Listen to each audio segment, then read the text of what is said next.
Yes, nah ini sudah bisa di-recording ya. Oke. Intro dulu. Mau aneh intro gini nih, apalagi sama teman-teman yang udah biasa semua ya. Saya selalu ingat cerita ya. Suatu hari ya ada seorang dosen itu masuk di sebuah ruang kelas gitu ya. Terus dia tanya sama mahasiswa-mahasiswanya gitu ya. Eh, Anda semua sudah tahu hari ini kita mau bahas apa? Langsung serempak mahasiswanya menjawab, tidak tahu. Kalau tidak tahu semua gini, saya rasa saya percuma ini ngomong sama orang yang nggak tahu apa yang kita mau ngomongin. Udah, kalau gitu kelas ini bubar. Terus dosennya pergi. Mahasiswanya bengong gitu. Hah? Nah, berikutnya lagi gitu ya. Ketika kelasnya dosen ini lagi gitu ya, dosennya memberikan pertanyaan yang sama di awal. Oke, apakah Anda semua sudah tahu apa yang kita akan bahas hari ini? Maka belajar dari pengalaman yang kemarin kan. Maka mahasiswanya gitu ya langsung kompak semuanya jawab, sudah gitu kan. Terus akhirnya dosennya ngomong, ya kalau sudah pada tahu terus ngapain kita mau bahas gitu kan. Ya udah kelasnya bubar aja. Terus dosennya pergi lagi gitu ya. Dan mahasiswanya bengong gitu. Oke, nah next time-nya gitu ya, dosen ini masuk lagi gitu kan. Wah, kali ini mereka udah pada sepakat gitu kan. Nah, dosennya tanya lagi gitu kan. Oke, jadi kita mau bahas apa hari ini? Langsung gitu kan, serempak mereka udah kompakan nih. Separuh kelas jawab, sudah. Separuh kelas jawab, belum gitu kan. Dengan tenangnya dosen jawab, oke. Kalau gitu yang sudah tahu tolong jelasin ke yang belum tahu ya. Ya oke, thank you. Dosennya pergi. Bercanda ya. Oke, thank you buat teman-teman sekali lagi yang sudah ngumpul. eh Sambil bisa dikontak lagi untuk rekan bisnisnya yang belum masuk ya. Karena kita mau bahas sesuatu yang sangat-sangat menarik sekali pada pagi hari ini ya. Oke, jadi kita mau ngobrolin apa nih? Kan di sini kita semua ada di bisnis HDI ya, dan kita tahu bisnis HDI adalah bisnis MLM. So pertanyaannya adalah mungkin Anda ada yang pertama kali, yang mungkin barusan join di HDI ada? Yang barusan join di HDI mungkin beri tanda jempolnya. Yang mungkin barusan join ada? Oke, nggak ada. Oh, semua udah lama joinnya. Jadi kalau pertanyaannya MLM apa sudah pada bisa jawab belum? Coba Anda tulis di chat. Kalau ditanya sama prospek gitu ya, ini MLM ya? Nah, Anda jawabnya apa? Kalau ditanya, ini MLM ya? Betul. Wah, Bu Lisa, thank you. Betul. Masalahnya MLM itu apa? Nah, lo. Jadi MLM-nya itu apa? Oh ya, betul. Oke. MLM-nya apa nih? Multi level marketing, yaitu singkatannya. Oke. Tapi MLM-nya apa? Nah, bingung ya? Oke, gak apa-apa. Itu kenapa hari ini kita ngumpul, kita mau belajar bareng-bareng ya. Sistem distribusi produk. Oke, bagus. Ada jawaban lain? Salah satu strategi marketing. Wow, mantap, Pak Bagus. Oke. Next, ada lagi? Saluran distribusi produk kesehatan. Oke, nice. Bisnis jaringan. Oke, tuh jawabannya macam-macam kan ternyata ya. Oke, so semuanya siapkan buku catatan ya. Saya dari awal mungkin minta maaf dulu kalau mungkin nanti agak panjang ya. Saya tahu katanya kebiasaan zaman sekarang ya di Gen Z ini katanya tuh nggak betah lama-lama gitu ya. Mestinya harusnya 45 menit selesai gitu ya. Tapi saya kok merasa masih belum rela gitu ya kalau saya tuh nggak memberikan yang terbaik gitu ya. Jadi saya mohon maaf sebelumnya kalau misalnya nanti agak panjang, tapi saya berusaha untuk bisa memberikan yang terbaik buat Anda semua. Oke? Ya, siap untuk belajar? Ya, siapkan buku catatannya dan alat tulisnya ya. Kalau nanti ada apa yang saya jelaskan dan Anda mungkin ingin bertanya, Anda bisa langsung tulis di kolom chat ya. Nanti setelah selesai pembahasan di ujung nanti saya akan coba baca dan saya akan coba jawab pertanyaan-pertanyaan Anda. Oke, so let's start. Kita akan membahas tentang all about network marketing gitu ya. Bahasa Inggrisnya adalah segala sesuatu tentang network marketing ya. Nah, kita akan bagi dalam beberapa chapter pada pagi hari ini. Oke, kita mulai dari chapter pertama tentang apa itu bisnis MLM dan sejarahnya. Nah, ini saya yakin belum banyak yang tahu tentang sejarah MLM gitu ya. So, kita akan lihat dulu pengertiannya. Saya akan mengutip dari Philip Kotler. Nah, bagi yang belum tahu siapakah Philip Kotler ya. Philip Kotler sendiri adalah the father of modern marketing gitu ya. Ayah dari marketing modern, marketing zaman now gitu ya. Di mana buku-buku dan tulisan dari Philip Kotler ini banyak dipakai sebagai acuan-acuan, bahkan sebagai salah satu mata kuliah ya di Fakultas Ekonomi gitu ya, terutama di jurusan manajemen gitu ya. Banyak yang dipakai karena beliau termasuk orang yang sangat-sangat berpengaruh sekali di dalam dunia marketing gitu ya. Nah, menurut Philip Kotler di beberapa bukunya, karena ini nggak cuma satu buku, tapi beberapa buku dia menyinggung apa sih multi-level marketing? Yang pertama, multi-level marketing itu adalah suatu cara atau metode penjualan produk secara langsung kepada pelanggan ya. Jadi ini poin pentingnya adalah penjualan langsung kepada pelanggan ya, melalui jaringan yang dikembangkan oleh para distributor lepas yang memperkenalkan kepada distributor berikutnya. Oke, ya ini yang saya bold ya, yang saya garis tebal. Itu yang perlu Anda catat dan pahami, yaitu suatu cara atau metode penjualan produk. Jadi ingat, titik beratnya tetap pada penjualan produk. Bedanya di sini secara langsung kepada pelanggan. Loh, memangnya ada yang nggak langsung. Jadi kalau kita sebetulnya mau melihat perkembangan sejarah bisnis itu pada awalnya tidak langsung kepada konsumen gitu ya. Nah, ini kita langsung ke poin kedua dulu ya, nanti baru saya akan singgung. Menggunakan metode penjualan langsung ke pengguna atau direct selling, bukannya menggunakan atau melalui rangkaian saluran distribusi yang panjang. Jadi, daripada sebelum era ini, ya, kalau kita bicara tentang marketing, maka distribusi produk itu adalah sesuatu yang eksklusif, ya. Eksklusif, dan biasanya kita akan menemukan korporasi-korporasi, bisa berupa departemen store, bisa berupa toko-toko, agen-agen, distributor gitu ya. Dan ini tidak terbuka untuk umum. Oke, jadi hanya orang-orang tertentu. Makanya dulu bisnis itu selalu menjadi monopolinya orang kaya, ya. Karena tidak semua orang bisa masuk ke bisnis gitu ya. Ada syarat dan ketentuan berlaku untuk orang itu bisa masuk ke dalam dunia bisnis gitu. Oke. Nah, dan ini biasanya salurannya nanti cukup panjang ya. Itu nanti kita akan bahas nanti setelah ini ya, nanti ada chapter berikutnya ya. Tapi kita kembali lagi. Jadi kalau kita ditanya setelah ini, maka tadi ya teman-teman beberapa sudah jawab dengan benar, yaitu salah satu strategi pemasaran ya, suatu cara atau metode penjualan produk, distribusi produk, di mana ini langsung kepada pelanggan atau disebutnya direct selling ya. Jadi sederhananya network marketing itu adalah bagian dari bisnis retail. Oke, bisnis penjualan langsung kepada konsumen gitu ya. Nah, tadi yang sudah saya singgung sedikit.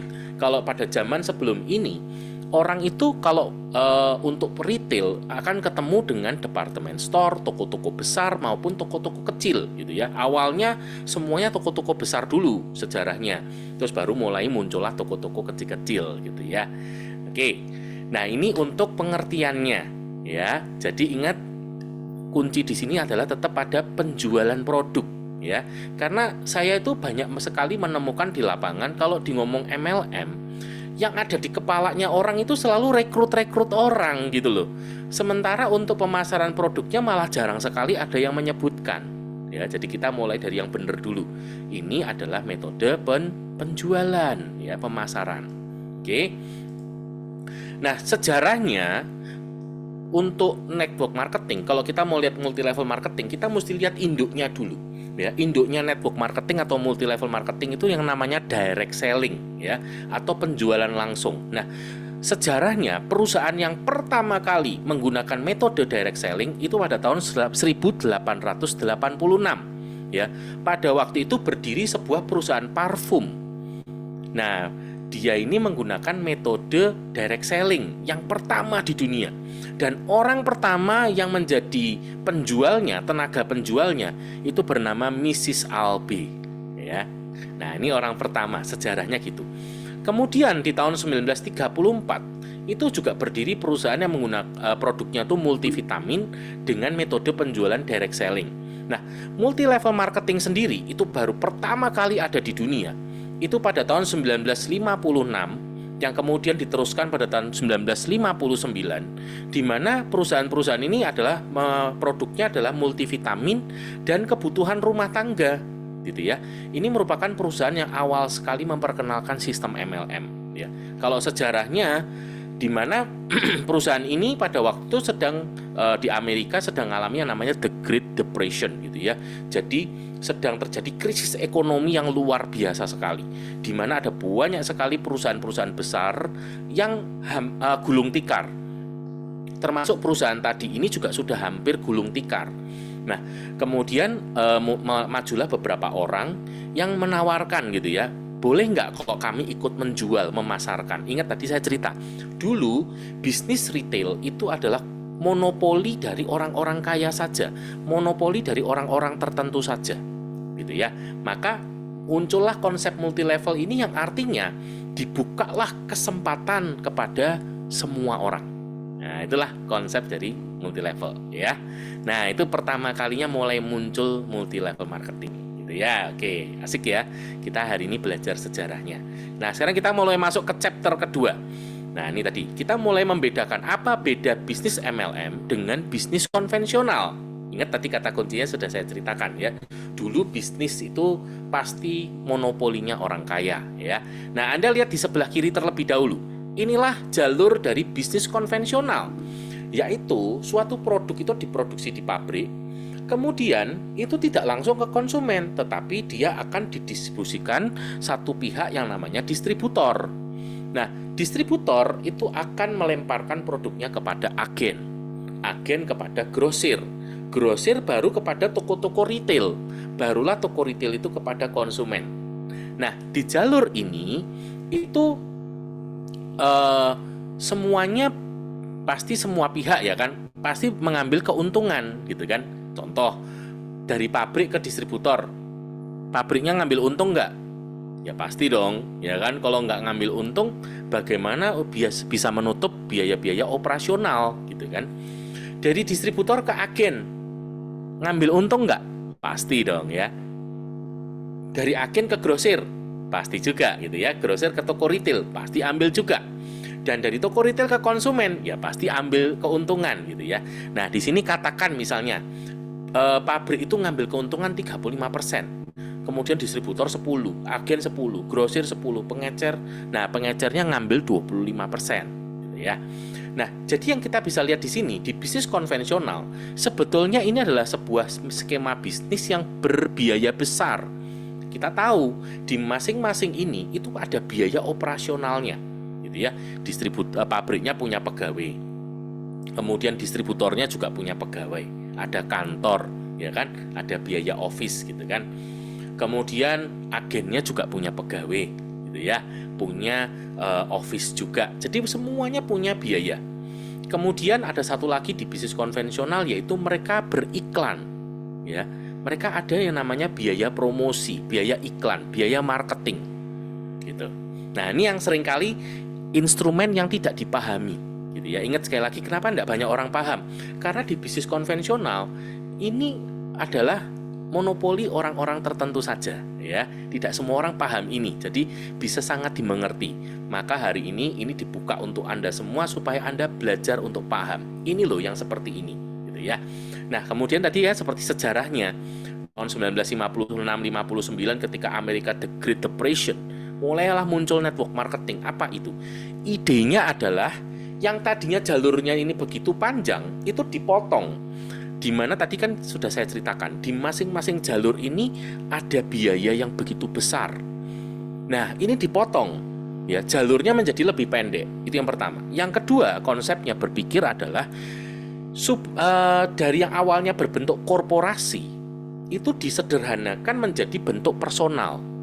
Kenapa? Karena dengan personal, maka biaya itu menjadi jauh lebih ringan, gitu ya. Ingat, saya ulang sedikit. Kalau awalnya berbentuk korporasi, itu biayanya besar. Sekarang ketika menjadi personal, biaya itu menjadi lebih ringan, jauh lebih ringan. Jadi contoh kayak di HDI, konsepnya adalah dari pabrik ke HDI, karena HDI ini sebagai distributor tunggal, gitu ya. Kemudian dari HDI ke enterpriser, gitu ya. Jadi lebih pendek jalurnya. Nah ini ya, jadi konsepnya network marketing itu memotong rantai distribusi yang panjang sehingga tidak perlu mengeluarkan biaya yang besar untuk perantara. Oke, itu yang pertama. Yang kedua, tadi saya sudah cerita tentang biaya marketing, biaya iklan, biaya promosi. Nah, di sini di network marketing kita menggunakan strategi pemasaran yang paling kuno, yang paling purba. Apa itu? One on one, ya, yaitu dari mulut ke mulut. Promosi dari mulut ke mulut, sehingga di sini perusahaan tidak lagi menganggarkan biaya promosi, ya, tidak lagi menganggarkan biaya iklan. Tentu saja ini juga memotong untuk biaya-biaya, gitu ya. Media iklannya perusahaan itu titik ujung tombaknya itu adalah para enterpriser. Jadi kita ini yang hari ini jadi enterpriser, kita inilah menjadi ujung tombaknya HDI untuk mempromosikan produk. Karena HDI sudah tidak lagi mencadangkan dana untuk promosi, kita inilah promosinya. Tetapi berita baiknya, ya, berita baiknya ternyata menurut hasil survei, ya, promosi yang dari mulut ke mulut ini, yang karena hubungan pertemanan atau relasi, itu ternyata memiliki hubungan yang lebih kuat daripada iklan, gitu ya. Iklan itu ternyata sudah berbiaya besar, tetapi untuk saya bahasanya itu untuk kekuatannya, influence-nya itu lebih kuat yang punya relasi, gitu ya. Contoh di sini saya ingin tanya, berapa banyak di antara teman-teman hari ini yang hadir yang 1 bulan terakhir sudah berganti-ganti merek sabun? Ayo coba kasih tanda jempol. Berapa banyak di antara Anda di sini yang dalam sebulan terakhir atau 3 bulan terakhir deh, 3 bulan terakhir Anda sudah gonta-ganti merek sabun? Kasih jempol yang sudah gonta-ganti merek sabun. Artinya mereknya ganti ya. Ada yang gonta-ganti merek sabun? Nah tuh Bu Yung Yung gonta-ganti merek sabun, gitu ya. Artinya apa? Tidak setia ya. Tetapi gitu, dan ketika gonta-ganti ada dari pihak merek tersebut yang menghubungi nggak? Loh Bu Yung Yung kok ganti sih merek sabunnya? Ada nggak yang kontak? Nggak ada kan? Nggak ada, gitu ya. Jadi beda dengan network marketing, gitu ya. Kita punya konsumen kan. Nah, kita akan follow up konsumen kita, gitu ya. Kita pastikan konsumen kita itu teratur konsumsi Clover Honey, gitu ya, dan merasakan manfaat Clover Honey. Sehingga ketika madunya udah tinggal dikit, ditelepon sama Bu Yung Yung, dia langsung order lagi. Oh iya, kebetulan maduku udah tinggal dikit, boleh deh aku order lagi, ya. Sehingga dia nggak beli madu merek lain. Gitu ya. Jadi artinya sebetulnya kalau kita paham di sini, maka kita itu bisa menjawab dengan sangat clear pertanyaan orang yang seringkali menanyakan gini, MLM itu produknya murah tapi dijual mahal supaya profitnya besar, jadi bisa ngasih bonus yang gede kepada para enterprisernya, para distributornya. Nah, saya sudah jelaskan panjang lebar. Jadi sekarang Anda bisa jawab dengan clear. Enggak loh, sebetulnya dengan sistem network marketing, sistem ini tuh memotong semua yang begitu mahal di bisnis konvensional, ya. Pertama, rangkaian saluran distribusinya itu dipendekkan, di shortcut. Dan hari ini kalau Anda lihat perkembangan zaman sekarang, di abad sekarang ini, itu sudah banyak yang kemudian tiru-tiru konsepnya MLM, ya. Jaringannya dipangkas sekarang. Kenapa? Motong biaya, ya, supaya harga produknya sampai ke konsumen tuh nggak terlalu mahal. Yang kedua tadi, kenapa network marketing bisa lebih murah? Karena di network marketing perusahaan tidak lagi mencadangkan biaya promosi atau biaya iklan, ya. Enterpriser inilah yang jadi ujung tombaknya perusahaan, gitu. Oke? Nah, ini untuk kita mengerti ya apa sih bedanya bisnis konvensional dan bisnis MLM, ya. Semoga clear ya. Oke, sekarang saya ingin kita melihat bareng-bareng ya, apa sih kata tokoh-tokoh dunia terhadap bisnis MLM, gitu ya. Tadi kan kita udah lihat ya, apakah bisnis MLM ini sesuatu yang menarik. Nah, kita akan lihat. Yang pertama-tama kita akan lihat apa kata Robert Kiyosaki, ya, di mana di sini diambil dari bukunya yang berjudul Cash Flow Quadrant. Nah, bagi Anda yang belum baca bukunya, saya dorong Anda beli dan Anda baca ya. Di toko buku banyak ya. Di sini bukunya Cash Flow Quadrant, panduan mencapai kebebasan keuangan. Oh wow. Siapa yang kepengen bisa punya kebebasan keuangan? Ayo, yang kepengen kasih jempol. Oke, so Anda yang kepengen dapat kebebasan keuangan, Anda perlu banget baca buku ini ya. Dan saran saya jangan cuma dibaca satu kali.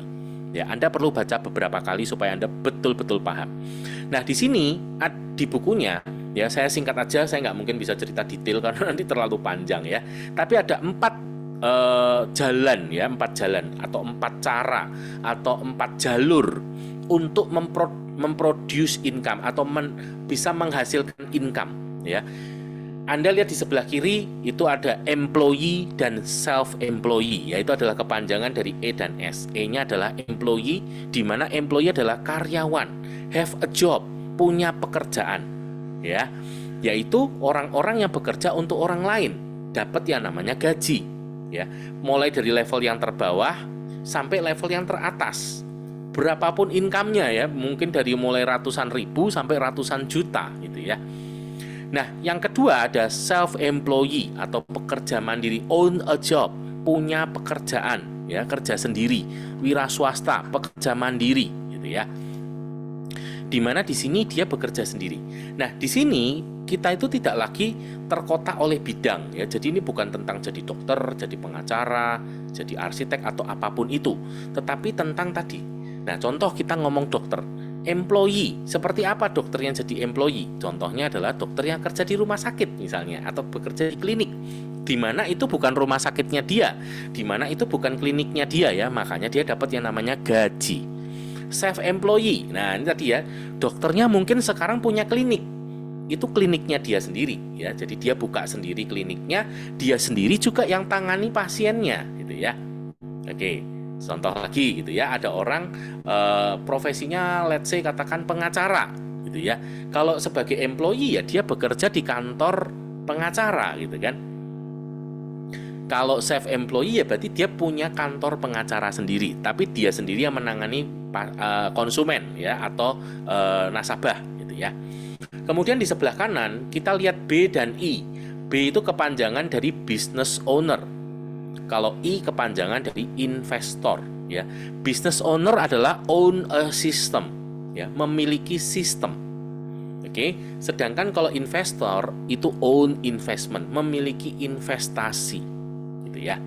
Nah, di sini kalau business owner, contohnya misalnya kalau kita lihat profesi dokter tadi, bisa jadi si dokter ini misalnya punya rumah sakit.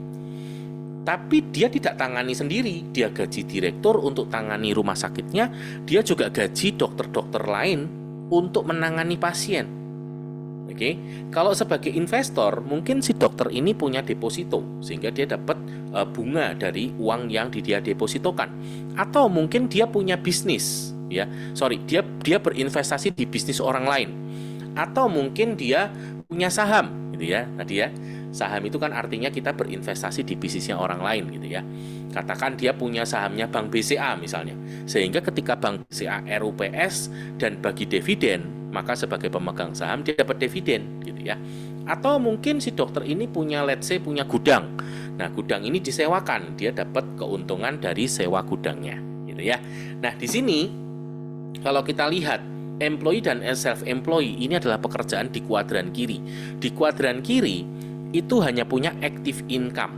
Sedangkan di kanan business owner dan investor itu punya yang namanya passive income. Kenapa? Karena kalau di buku ini nanti ada baca lebih lanjut ya. Yang bisa menghasilkan uang itu adalah aset. Aset itu adalah apa yang kita punya dan bisa menghasilkan uang buat kita. Seorang employee dan self-employee, asetnya itu adalah dirinya dia sendiri. Ya. Jadi dia menukarkan waktu dan menukarkan kemampuan pengetahuannya dia dengan uang. Gitu ya. Ya. Jadi asetnya adalah dirinya dia sendiri. Dia jual uangnya, dia jual waktunya, dia jual pengetahuannya, kemampuannya dia tukar dengan uang. Beda dengan business owner dan investor, ya. Asetnya sesuatu yang menghasilkan buat dia itu ada di luar dirinya dia, gitu ya. Kalau business owner gitu ya, maka dia punya others people time dan others people money, gitu ya. Waktunya orang lain dan uangnya orang lain itu yang kemudian nanti menghasilkan uang buat dia gitu ya. Kalau investor dia punya uang yang menghasilkan uang buat dia. Makanya dia terima passive income, asetnya di luar dia, gitu ya. Nah, di sini yang menarik adalah di bukunya dia. Kalau kita bicara tentang business owner ini maka titik beratnya pada sistem. Ada 3 jalur dalam membangun business owner. Yang pertama adalah menciptakan sistemnya sendiri, gitu ya. Contohnya yang sukses di sini siapa? Jarum Group, Sinarmas Group, ya kan, Salim Group, gitu ya. Kalau di luar negeri kita ketemu dengan Bill Gates yang punya Microsoft, kita ketemu dengan Elon Musk, kita ketemu dengan saya kok lupa namanya, bosnya Facebook, ya, dan lain sebagainya, gitu ya. Nah, di sini ketika create sistem sendiri, ini yang nggak mudah, ya. Yang pertama jelas kita punya modal. Yang kedua ada resiko, gitu ya. Bahkan nih, dari 100 perusahaan yang berdiri, dalam 5 tahun pertama, itu yang bertahan hanya sekitar tinggal 20 perusahaan. Dan dalam 5 tahun yang kedua, maka yang bertahan itu dari 20 tadi, itu mungkin hanya tinggal 4-5 perusahaan saja. Gitu ya. Jadi itu betapa tidak mudahnya untuk trial error sampai menemukan sebuah sistem yang betul-betul bisa berjalan. Ya, meniru sistemnya orang lain pun belum tentu cocok. Gitu. Nah, dalam perkembangannya kemudian mulai muncul bisnis jenis yang kedua, yaitu yang namanya franchise atau waralaba, di mana orang ya bisa membeli sebuah sistem yang memang sudah teruji. Maka cara ini resikonya menjadi lebih ringan, waktunya pun jadi lebih singkat. Ya, nggak seperti cara pertama tadi yang waktunya begitu panjang. Tetapi di sini itu butuh modal yang jauh-jauh lebih besar. Ya, contohnya yang waralaba yang berhasil ini apa? McDonald's, KFC, ya. Kemudian ada Starbucks, Indomaret, Alfamart, ya. Itu adalah beberapa contoh-contoh waralaba yang sukses. Tapi apakah waralaba itu sebuah jaminan sukses? Enggak juga. Gitu ya. Ada juga waralaba yang enggak sukses, gitu ya. Tetapi setidaknya lebih mudah daripada cara pertama tadi. Hanya saja butuh uangnya, modalnya lebih gede. Nah, di sini mungkin catatan sedikit yang saya singgung tentang franchise adalah bukan berarti ya ketika seseorang itu let's say katakan dia buka Indomaret, gitu ya, dia punya sebidang lahan, kemudian dia buka Indomaret, oh berarti saya sudah menjadi seorang business owner. No, bukan yang seperti itu. Ya, business owner itu bukan berarti seseorang buka Indomaret terus dia jadi business owner, bukan. Yang dimaksud di sini adalah ketika orang itu menguasai sistemnya Indomaret, gitu ya. Contoh misalnya Anda yang menguasai Indomaret Indonesia. Jadi ketika ada orang di Indonesia mau buka Indomaret, dia akan datang kepada Anda, ya. Dan berarti Indomaretnya dia itu ada di bawah Anda. Dan Anda dapat bagi hasil sekian persen dari omset tokonya dia. Gitu. Paham ya? Jadi bukan orang yang buka Indomaret yang jadi business owner. Oke? Nah, di sini di cara pertama dan cara kedua itu tidak semua orang punya kesempatan yang sama untuk masuk. Bayangin, Indomaret itu ya baru buka tokonya aja, itu fee-nya aja bisa 300 juta. Itu baru buka tokonya ya, belum pegang sistemnya. Anda bisa bayangkan kalau pegang sistemnya berapa nilainya gitu ya. Nah, di sini kemudian dalam seiring perkembangan waktu muncullah yang jenis ketiga, yaitu yang namanya network marketing. Di mana di sini sistemnya tuh sudah disediakan. Nah, setiap orang punya kesempatan yang sama untuk masuk dan bisa menggunakan sistem tersebut, gitu ya. Nah, itulah network marketing. Di mana di sini network marketing itu yang butuh modal paling kecil, 2, resikonya juga paling kecil, dan yang ketiga, waktunya paling singkat, gitu ya. Tapi sederhananya, menurut Robert Kiyosaki di bukunya Cash Flow Quadrant, network marketing itu adalah bagian dari business owner kuadran kanan yang modalnya paling kecil, resikonya paling ringan, dan waktunya paling singkat. Oke? Nah, sekarang kita berlanjut ke berikutnya. Masih di Robert Kiyosaki. Nah, ini menarik ya teman-teman ya. Anda kalau baca di bukunya dia yang Business School dan The Business of the 21st Century, dia menuliskan loh bahwa Robert Kiyosaki yang pertama bukan pemain MLM, dia bukan orang yang aktif atau orang yang sukses atau orang yang kaya raya dari MLM, bukan. Ya. Yang kedua, dia adalah orang yang awalnya begitu negatif dengan MLM. Ya, sampai suatu hari ada salah satu temannya dia yang orang kaya, ya pengusaha real estate itu join dan aktif di MLM. Itu yang buat dia penasaran. Kenapa? Apakah gara-gara kamu bangkrut? Tapi rasanya tidak deh. Bisnismu lagi baik-baik saja kan? Kenapa kamu join di MLM? Nah, itu nanti Anda baca ya. Kisahnya akan menarik banget. Bahkan saking menariknya, ya ini, Robert Kiyosaki itu sampai nulis 2 buku yang khusus bahas tentang network marketing. Ini membuktikan betapa menariknya network marketing bagi Robert Kiyosaki, ya. Dan dia menuliskan ya bahwa dalam jangka panjang penghasilan pembangun jaringan atau network marketer itu yang sukses berpotensi mengalahkan penghasilan sebagian besar profesional seperti dokter, pengacara, akuntan, dan orang-orang kuat dan orang-orang ulet lainnya. Orang-orang terkaya di dunia mencari dan membangun jaringan. Orang-orang lain yang mencari pekerjaan ya. Anda perlu garis bawahi di sini adalah kata jaringan atau network. Itu adalah kata yang paling penting bagi orang kaya. Oke. Nah, ini ya. Oke, kita lanjut lagi. Nah, ini ada 4 orang sekaligus yang tenar-tenar ya. Yang pertama ada Warren Buffett ya. Kalau Anda yang belum tahu, Warren Buffett ini salah satu orang terkaya di dunia ya. Di mana dia ini ternyata berinvestasi di banyak perusahaan network marketing loh. Kemudian di bawahnya ada Bill Gates ya. Kalau Anda yang belum tahu siapakah Bill Gates, dia yang ownernya Microsoft ya. Dan dia mengatakan, kalau aku diberikan kesempatan untuk mengulang kembali segala sesuatunya dari titik nol, maka saya lebih memilih untuk network marketing gitu ya, daripada saya harus mengulang bisnis saya lagi dari nol. Kemudian ada Bill Clinton ya, mantan Presiden Amerika Serikat.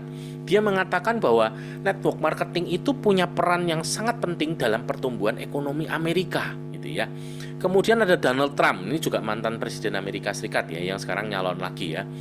Dia dalam sebuah talk show, dia ditanya apa yang dia lakukan jika usahanya bangkrut total, dan dia menjawab bahwa saya akan mencari perusahaan network marketing yang bagus lalu mulai bekerja. Oke, Donald Trump ini orangnya belak-belakan ya, jadi A ya A, B ya B gitu. Lu mau seneng mau enggak, emang gue pikirin gitu ya. Jadi kalau dia ngomong gini, itu bener ya. Dia bilang cari perusahaan network marketing yang bagus lalu kerja. Oke, berikutnya kita ketemu dengan Paul Zahn-Pilzer ya. Paul Zahn-Pilzer ini kalau Anda yang belum tahu, dia adalah seorang penasihat ekonomi Presiden Amerika Serikat di masanya Presiden George W. Bush gitu ya. Kemudian ekonom, penulis, dan juga seorang profesor. Dia bilang, dari semua peluang-peluang usaha yang ada pada hari ini, salah satu yang paling penting adalah direct selling dan juga bisnis pemasaran jaringan atau network marketing ya. Nah, ini ada bukunya ya, The Wellness Revolution dan The Next Trillion. Kemudian ada Jim Rohn ya. Jim Rohn ini juga seorang filsuf bisnis ya, banyak buku-bukunya dia yang bestseller juga, yang penting ya. Dia bilang, bisnis jaringan adalah gelombang besar masa depan. Karena bisnis ini akan mengambil alih bisnis waralaba yang sekarang ini membutuhkan modal yang terlalu besar untuk orang kebanyakan ya, yang tadi saya ceritakan ya. Kemudian ada Brian Tracy ya, seorang penulis dan seorang pembicara multinasional ya. Motivasional. Dia bilang masa depan bisnis jaringan itu tidak terbatas, tidak ada ujungnya, akan terus-menerus tumbuh karena orang-orang yang lebih baik akan masuk ke dalamnya dan membawa MLM ke titik di mana bisnis ini menjadi metode bisnis yang paling dihormati di dunia. Kemudian ada ini Eric Ward ya, penulis dari buku GoPro. Ini bagus banget ya bukunya ya. Ini buku wajib. Saya saran Anda harus punya buku ini dan Anda perlu baca berkali-kali. Terutama kalau Anda baru start awal ya. Semua yang dibutuhkan untuk sukses itu ada di buku ini. Ya, dia bilang apa? Network marketing isn't perfect. Network marketing memang tidak sempurna, tapi lebih baik gitu ya. Maksudnya dibanding yang lainnya gitu ya. Oke, dan mungkin sosok terakhir yang saya angkat adalah Tony Robbins ya. Ini adalah seorang pembicara yang sangat terkenal ya, dan juga seorang penulis buku yang bestseller. Nah, di suatu wawancara televisi dia ditanya pendapatnya tentang network marketing ya, dan dia mengatakan, saya sudah berkeliling dunia, saya sudah ketemu banyak orang, dan sejujurnya dia bilang, saya tidak mendorong semua orang itu menjadi pengusaha. Kenapa? Karena jadi pengusaha itu sulit ya, harus mikirin banyak hal gitu ya, dan saya lihat nggak semua orang tuh tahan gitu ya. Tetapi ada yang menarik adalah ketika saya bertemu dengan network marketing, orang itu bisa menikmati enak-enaknya jadi pengusaha tanpa harus pusing sakit kepala seperti pengusaha pada umumnya. Sehingga saya rasa network marketing itu luar biasa. Nah, itu ya. Jadi Ini apa kata orang-orang hebat dunia ya. Jadi kalau orang-orang ini mereka punya pendapat yang begitu positif, berarti harusnya bisa langsung kita simpulkan ya, kalau network marketing itu pasti luar biasa, pasti keren banget ya. Mungkin kalau mau disederhanakan mengutip kata-katanya Eric Ward tadi ya, nggak bisnis yang sempurna sih, tapi lebih baik. Oke, so kita akan masuk ke chapter yang keempat ya. Mengapa kebanyakan orang, ini kurang ya, mengapa kebanyakan orang punya pandangan yang negatif terhadap bisnis MLM? Ya, ini mungkin berita buruk, tetapi sesungguhnya teman-teman ini juga adalah berita baik ya. Kenapa? Karena ketika banyak orang itu masih punya pandangan negatif terhadap bisnis MLM, teman-teman, artinya masih terbuka peluang yang sangat besar buat kita semua ya. Kalau semua orang sudah positif, mungkin kita yang sudah ketinggalan zaman. Oke, so kita akan lihat ya, apa sih yang menyebabkan orang punya pandangan yang negatif terhadap MLM? Yaitu karena orang punya persepsi yang salah terhadap bisnis MLM. Yang pertama, bisnis MLM dianggap sama dengan money game. Ya, tadi yang saya ceritakan, saya singgung di depan. Banyak orang taunya MLM sama dengan money game. Apa itu? Disuruh rekrut orang. Nah, ini yang beda, ya. Ini yang beda.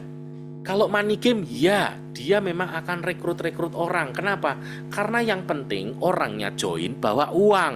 Uangnya itu yang akan dibagi-bagikan. Itulah money game. Nanti habis ini kita akan lebih dalam, ya. Tapi kalau MLM, tadi saya sudah ceritakan di awal, ini adalah strategi penjualan. Jadi fokusnya pada penjualan atau pemasaran produk. Yang kedua, bisnis MLM hanya menguntungkan orang yang di atas atau yang bergabung duluan, gitu ya. Nah, ini juga pendapat yang tidak benar ya. Kenapa? Karena tergantung marketing plan-nya ya. Tetapi pada intinya yang namanya pemasaran produk yang akan sukses atau bisa kaya itu adalah orang-orang yang bisa membangun jaringan pemasaran yang besar, bukan yang join duluan ya. Kalau yang join duluan pasti oke, itu hanya ada di money game ya. Yang ketiga, bisnis MLM itu menjual produk murah dengan harga mahal. Tadi ya sudah saya jawab di penjelasan apa beda MLM dengan bisnis konvensional. Dan terakhir, bisnis MLM itu haram ya. Ini sebetulnya sama dengan poin yang pertama ya. Dikatakan haram, sebetulnya yang haram itu adalah money game. Kalau bisnis MLM itu tidak haram gitu ya, halal. Kenapa? Karena tadi loh, ujungnya kita itu pemasaran produk gitu ya. Nah, nanti kenapa kalau ngerekrut orang, nanti kita akan belajar bareng-bareng. Nah, ini Anda bisa screenshot ya. Kita akan bahas dengan cepat aja ciri-cirinya network marketing dengan money game ya. Kita lihat sebelah kiri itu adalah network marketing atau MLM, dan yang kanan adalah money game.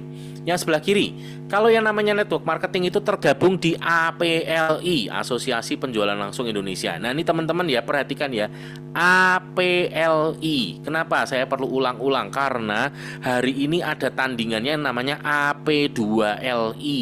Itu beda ya, itu beda. Ya, yang resmi secara di level dunia itu hanyalah APLI ya. Yang AP2LI itu tanda tanya. Oke. Sedangkan kalau money game gimana? Ya pasti tidak tergabung dalam APLI lah. Ya kan? Karena APLI itu ketat ya. Suatu perusahaan itu yang mau masuk di situ itu semua ada aturannya ya.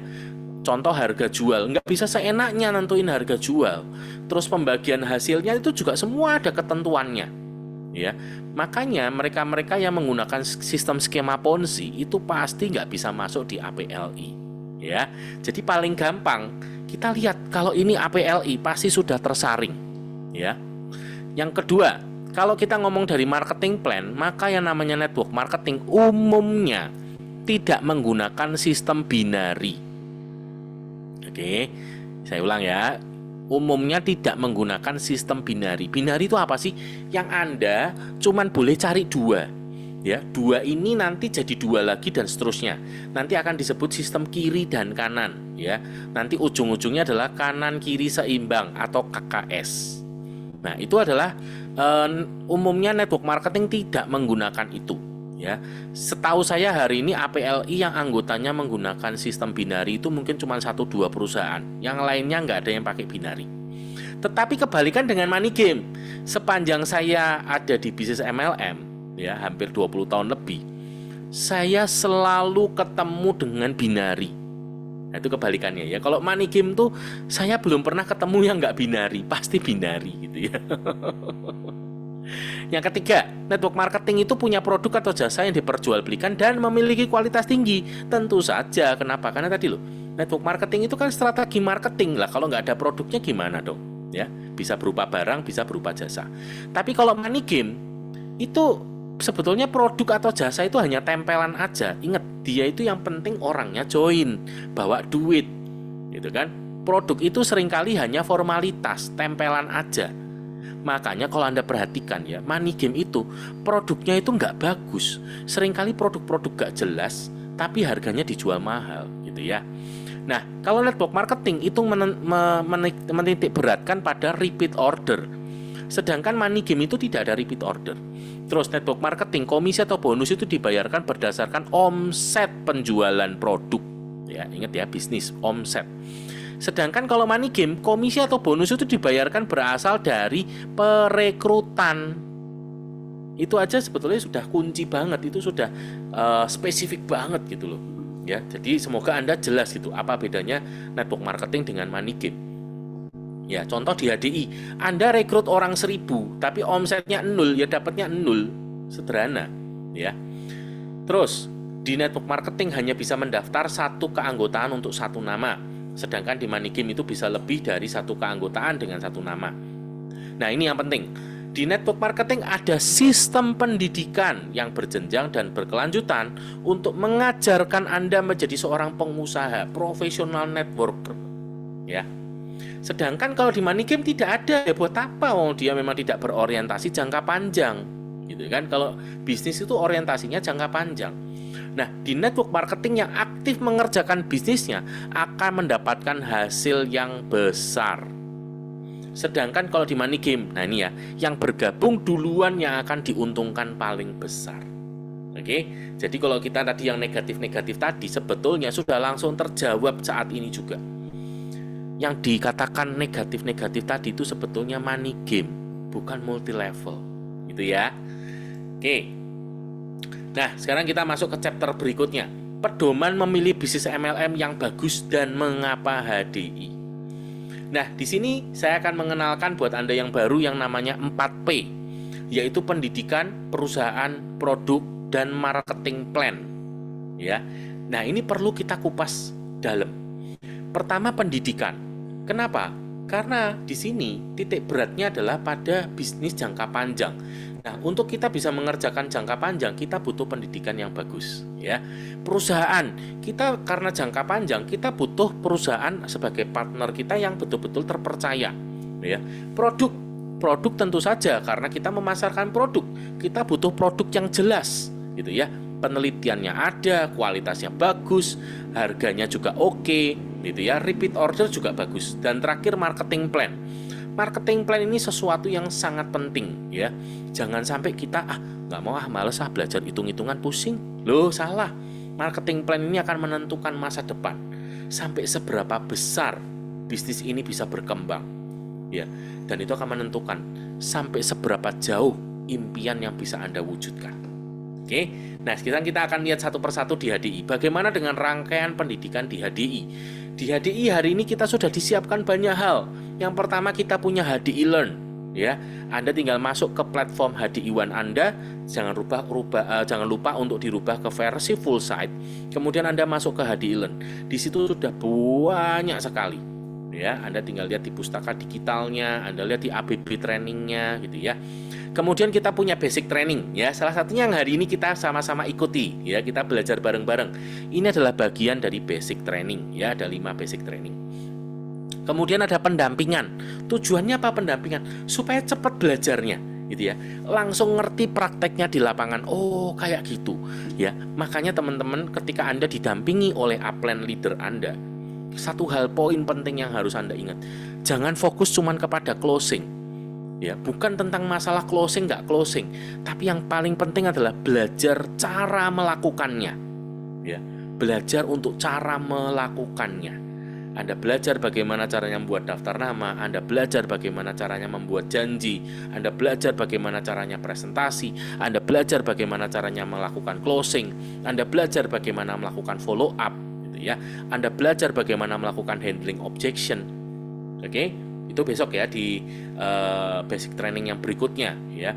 How to start the business, itu nanti Anda akan belajar lebih dalam. Next, kita punya group mentoring juga gitu ya. Hari ini kan sudah zaman digital ya, otomatis hari ini kita pasti berkomunikasi lewat grup WhatsApp gitu ya. Di situ ada grup mentoringnya juga. Bahkan ada kelas-kelas mentoring gitu ya yang diberikan secara onsite. Wah, itu Anda kalau ada upline leader Anda ngadain kayak gitu, ikut. Itu penting banget ya. Kelas-kelas mentoring. Kemudian ada HDI Group. Ya, di situ kita akan ketemu dengan orang-orang yang sudah berhasil dan juga ada penghargaan-penghargaan. Anda ikut ya. Kenapa? Kunci sukses itu kadang-kadang juga mudah, tapi kadang-kadang sulit untuk dilakukan. Apa itu? Anda perlu ketemu dengan orang yang sukses dan Anda belajar dari dia apa kunci suksesnya. Ya. Kemudian the leader within. Nah, ini the next levelnya ya. Anda akan ketemu dengan mereka yang sukses di level berikutnya. Kalau di HDI Grow itu biasanya juga termasuk penghargaan untuk level manager ya. Kalau di the leader within ini penghargaan untuk level leader dan level diamond. Ya, mentok di eksekutif diamond.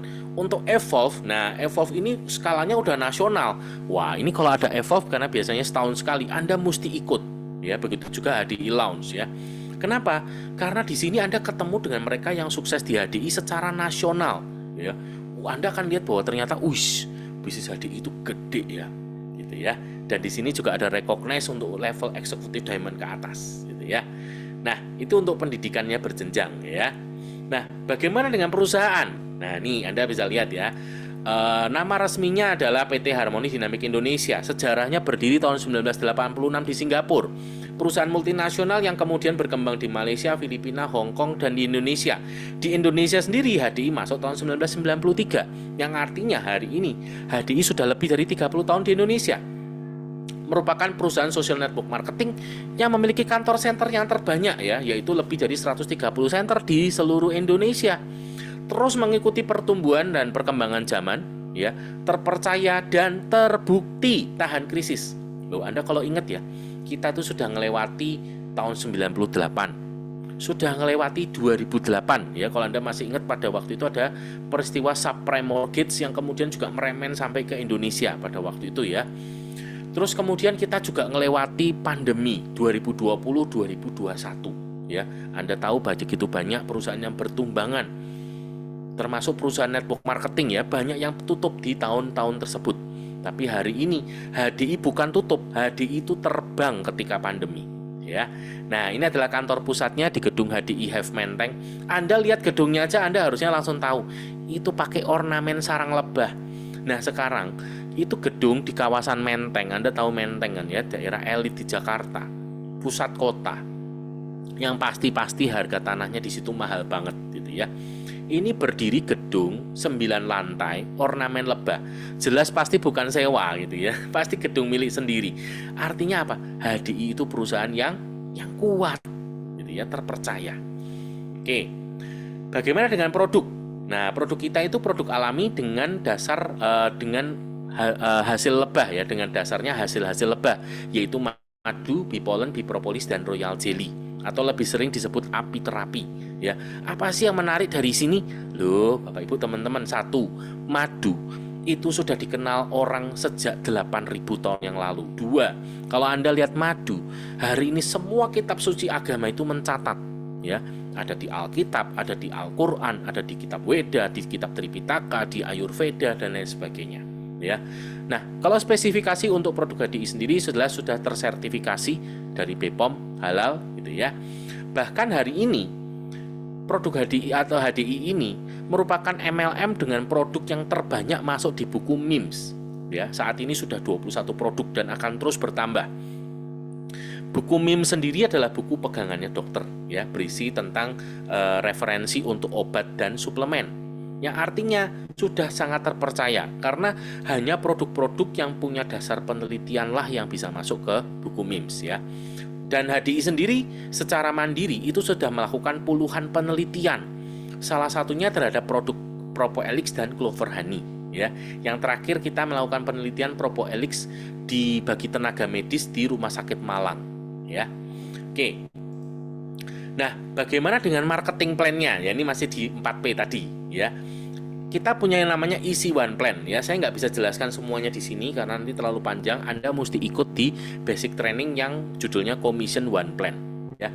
Nah, tapi kalau kita lihat untuk Easy One Plan, kita bisa simpulkan sederhananya, ini adalah marketing plan yang adil. Maksudnya adil itu gimana? Gini loh. Jadi bukan siapa yang join duluan, jelas, tetapi siapa yang bisa membangun jaringan yang besar ya.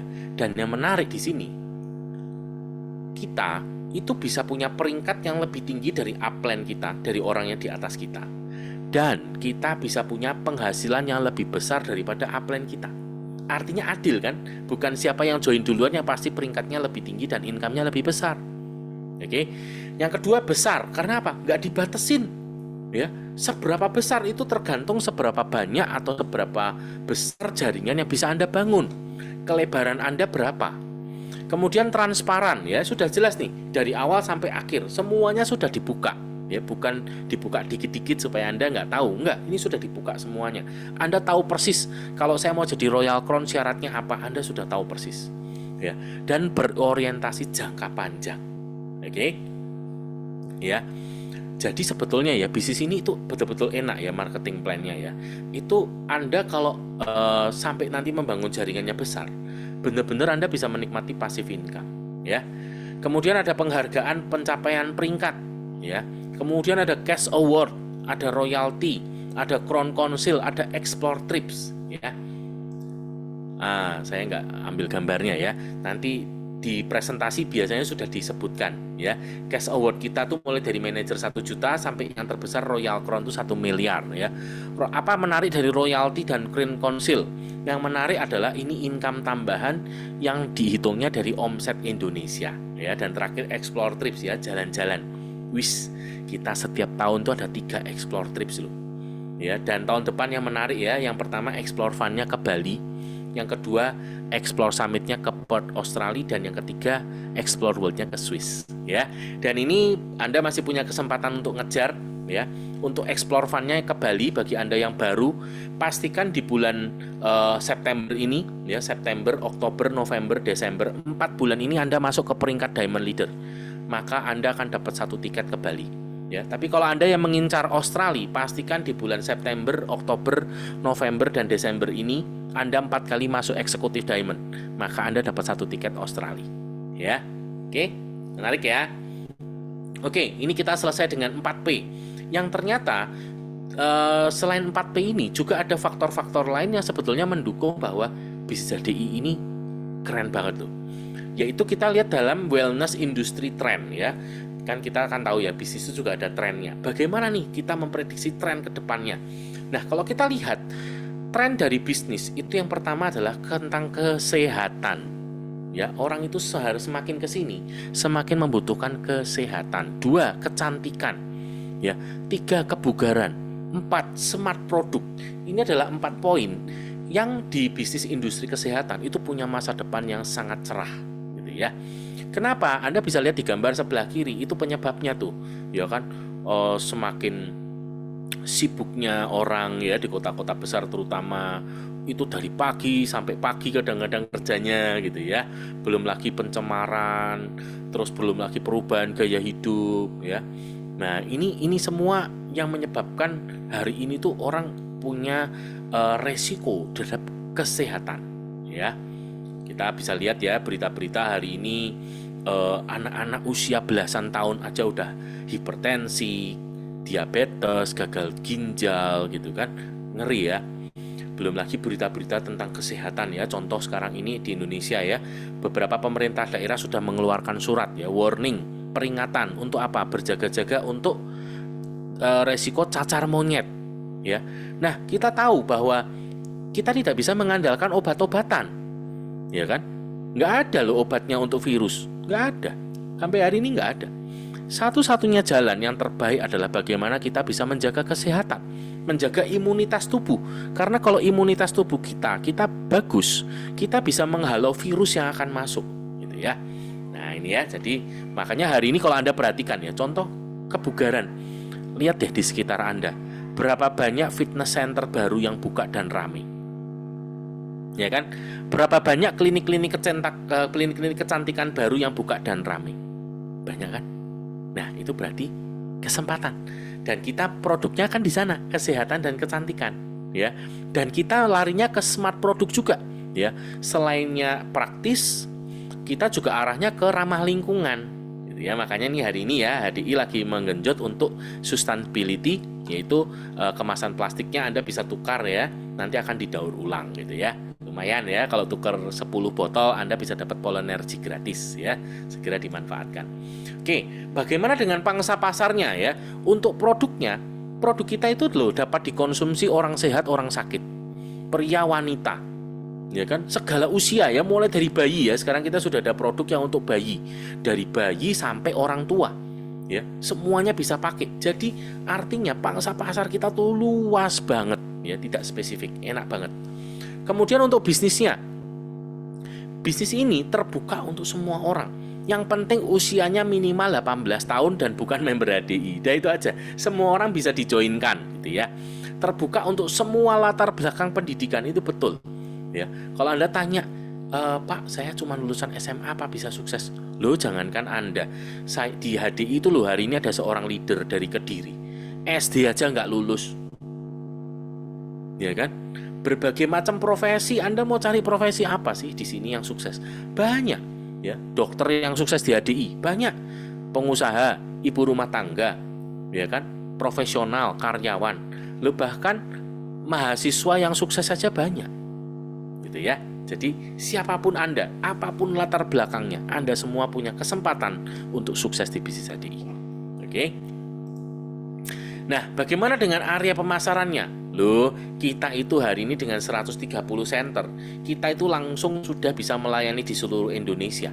Bayangkan hari ini tren bisnis adalah online marketing, ya kan? Kita hari ini ngepost di media sosial, itu yang bisa ikutin postingan kita itu kan dari seluruh Indonesia. Bayangkan kalau Anda nge-live di TikTok misalnya, Anda bisa ketemu konsumen dari mana-mana loh, ya kan? Anda pasang status, Anda pasang story, Anda ngepost, itu Anda bisa punya pasar di mana-mana. Dan hari ini kita nggak perlu bingung, kenapa? Hari ini kita sudah punya infrastruktur yang sedemikian luar biasanya, ya. Dan berita baiknya, kita itu loh nggak perlu repot. Contoh, Anda posisi di Jakarta, Anda punya konsumen di Manado, Anda nggak perlu repot-repot untuk menghubungi HDI Manado. Anda cukup buka HDI Store, order di HDI Store, Anda masukkan alamat kirimnya yang di Manado, maka sistem otomatis membaca, ya, dan nanti orderan itu akan dilayani oleh HDI Manado. Semudah itu, ya. Dan untuk pembayaran juga nanti akan melakukan sistem transfer, enak banget kan, ya toh? Terus tidak ada pembatasan area, ini kurang ketikannya ya, bukan ada pembatasan, tidak ada pembatasan ya, mohon maaf nih typo ya. Juga dapat memasarkan sampai ke luar negeri ya. Jadi kalau Anda punya teman atau saudara di Singapura, Malaysia, Filipina, Hong Kong, udah bisa banget ya.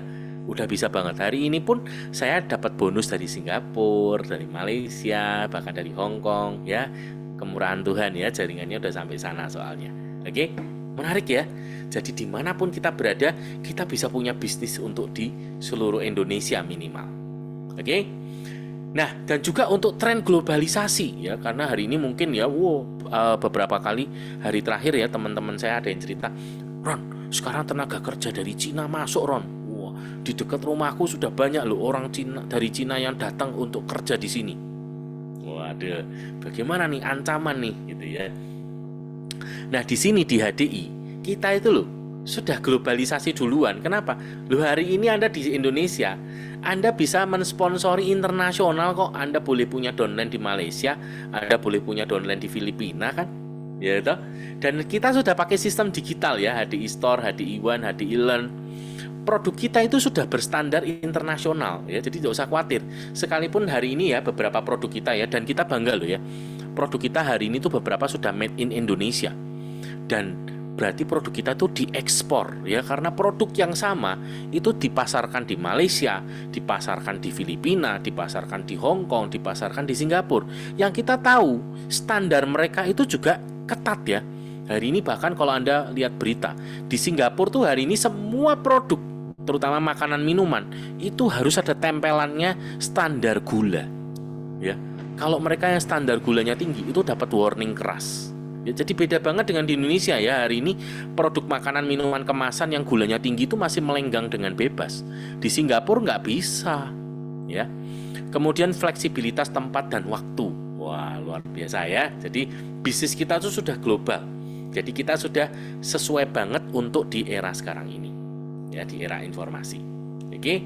Nah, jadi hari ini sebetulnya dengan ini semua, teman-teman, kita boleh menyimpulkan bahwa hari ini kalau kita ada di HDI, ternyata kita itu tidak salah tempat. Ya, kita itu tidak salah tempat. Sama seperti saya dulu di awal ya.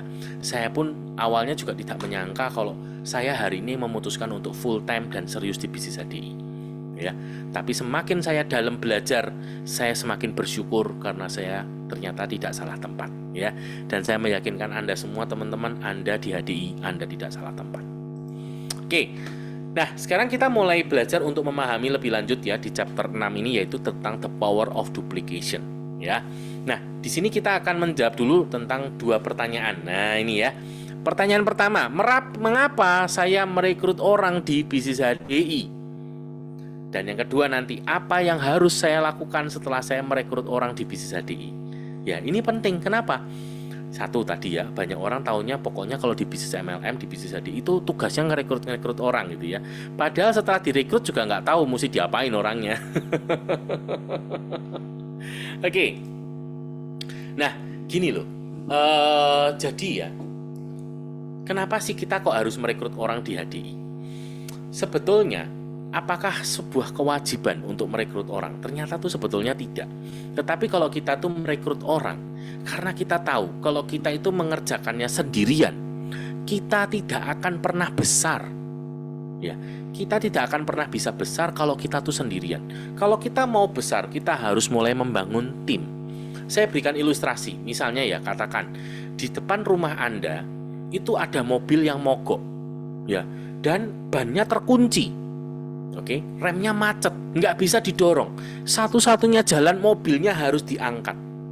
Oke, pertanyaan saya, kalau Anda sendirian yang harus ngangkat mobil tersebut, ya katakan misalnya untuk membayangkan mobilnya Fortuner deh. Kira-kira kalau Anda disuruh ngangkat mobil Toyota Fortuner, kuat nggak?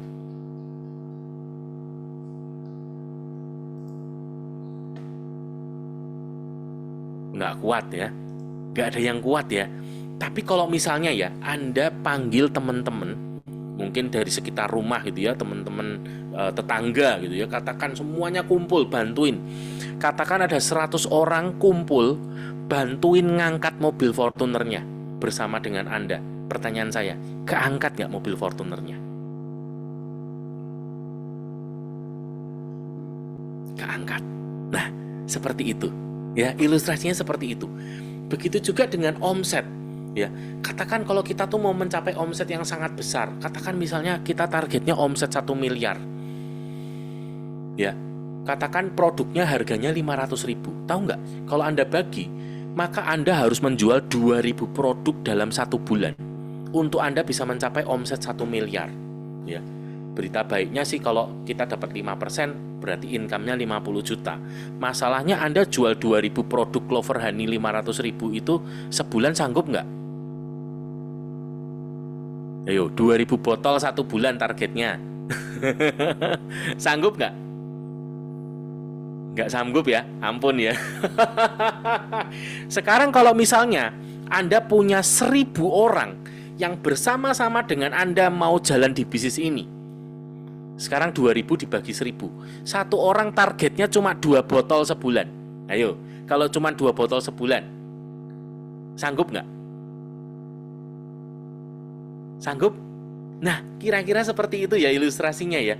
Jadi mudah, jadi lebih ringan. Sebetulnya itu loh tujuannya kita tuh ngerekrut orang. Oke?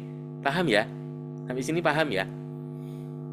Nah, jadi kalau kita masuk ke pertanyaan kedua, setelah saya merekrut orang, orangnya harus diapain? Ya tadi, orangnya harus diajarin supaya bisa kerja bareng dengan kita, gitu ya.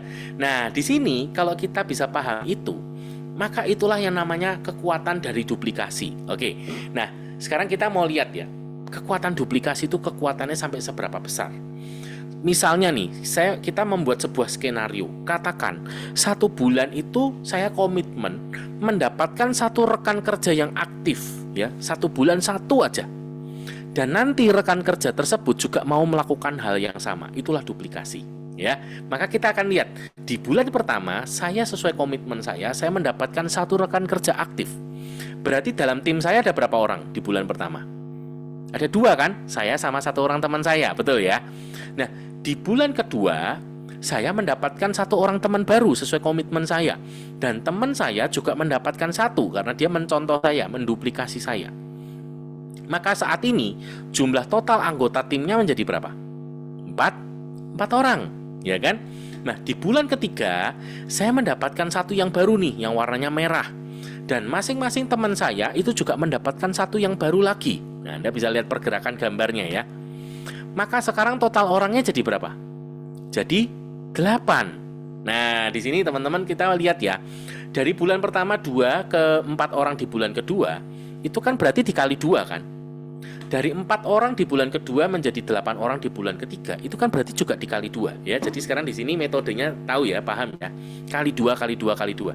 Maka kalau 8 dikali 2 itu artinya menjadi 16 orang di bulan keempat. Kemudian menjadi 32 orang di bulan kelima dan 64 orang di bulan keenam. Nah, kita berhenti sejenak ya, berhenti sejenak di bulan keenam ini. Supaya kita bisa melihat pergerakannya dan kita bisa belajar ya. Nah, di bulan ke-6 ketika ada 64 orang, katakan setiap orang itu belanja 300 poin. Ya, 300 poin itu kewajiban kita di bisnis HDI itu sekitar 3-5 produk atau nilai rupiahnya sekitar 1,6 sampai 1,7 juta rupiah. Ya, saat ini di Indonesia untuk 1 poin itu nilainya 3.000 BV. Dan kita itu mendapatkan 5%-nya. Ya. Itu kalau Anda mau detail hitung-hitungannya nanti ya di Commission One Plan. Tapi sementara Anda glek dulu aja.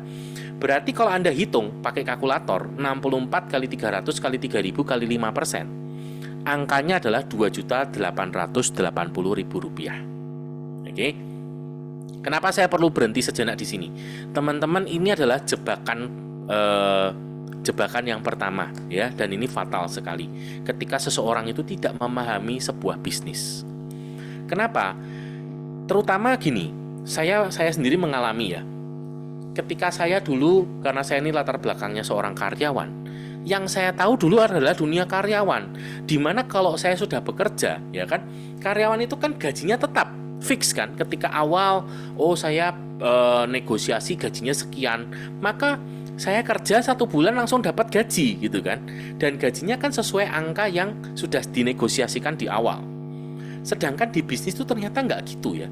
Bisnis itu seperti kita tuh menanam pohon gitu loh. Pada awalnya ya dia kecil, gitu kan. Tapi di sini banyak orang yang nggak paham itu karena ngelihat hasilnya kecil, itu langsung putus asa dan berhenti.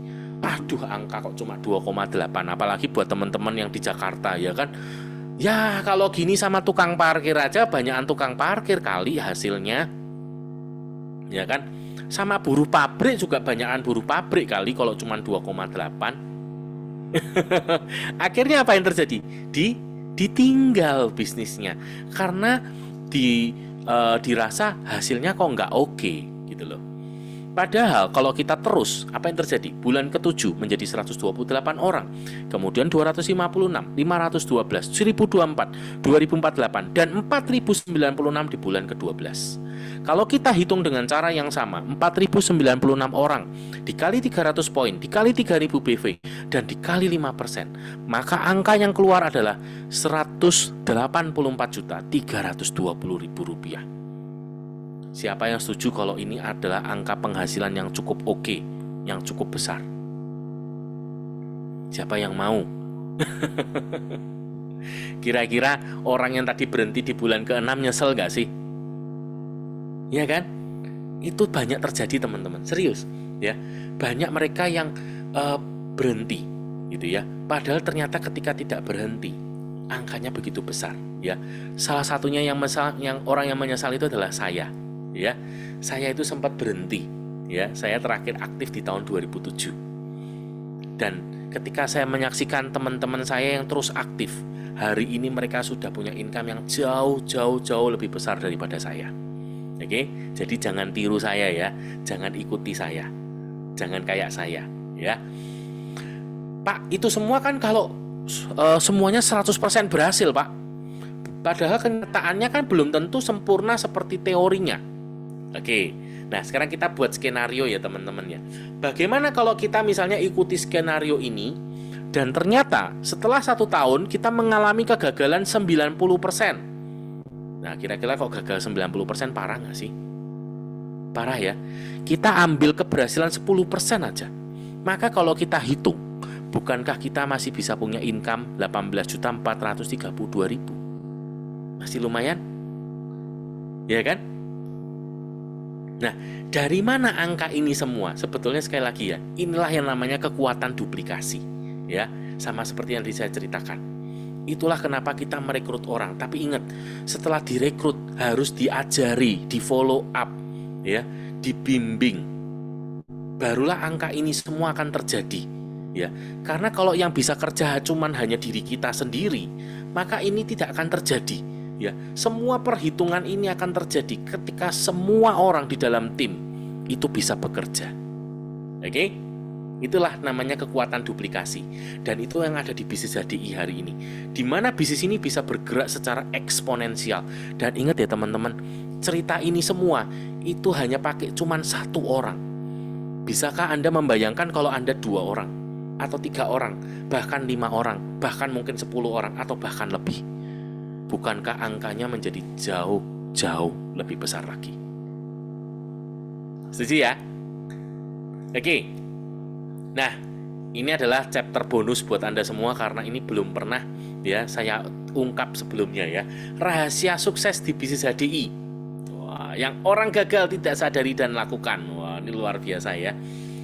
Jadi kita tadi sudah dapetin semua ya, apa itu sejarahnya MLM itu apa, terus kenapa HDI, semuanya sudah ada ya.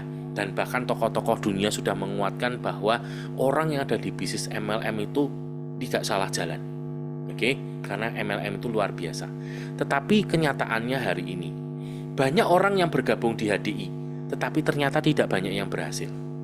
Apa rahasianya? Ya, kenapa hanya sedikit yang bisa berhasil?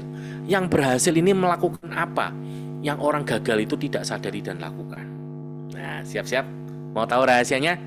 Nah, siapa yang mau tahu rahasianya? Kalau nggak mau, saya buka loh ini. Mau tahu ya rahasianya ya? Yang mau tahu tulis di chat ya. Saya gitu ya. Oke. Nah ini ya. Jadi yang pertama, nah ini penting, ini yang paling penting. Pertanyaannya buat setiap kita yang mau sukses, yang mau berhasil. Apakah saya sudah dapat melihat HDI sebagai sebuah bisnis? Itu adalah pertanyaan yang perlu Anda tulis dan betul-betul perlu Anda renungkan. Ya, apakah saya sudah dapat melihat HDI sebagai sebuah bisnis? Maksudnya gimana sih Pak? Oke, saya pakai sebuah cerita. Ya, jadi gini teman-teman, saya punya 2 orang teman. Ya, 2 orang teman saya ini kebetulan mereka memulai dengan masa yang sama, mereka memulai bisnis kafe. Ya, orang yang pertama teman saya ini dia untuk bisa buka kafenya, dia ambil semua tabungannya, bahkan ketika masih kurang, dia pinjam sama orang tuanya, dia pinjam sama mertuanya, dia mungkin juga pinjam sama teman-temannya untuk dia bisa buka kafe. Yang orang kedua, kebetulan karena teman saya ini anak orang kaya, untuk buka kafe, ya karena dibilangin temennya kan, kafe oke loh, gitu ya. Dia minta modal sama bapaknya, karena kebetulan bapaknya juga orang kaya. Dia tinggal pinta modal, dia buka kafe. Apa yang terjadi? Ternyata seiring waktu, 2 orang teman saya ini mengalami sesuatu yang berbeda. Ya, teman saya yang kedua, ketika mengalami kesulitan, dia bilang apa?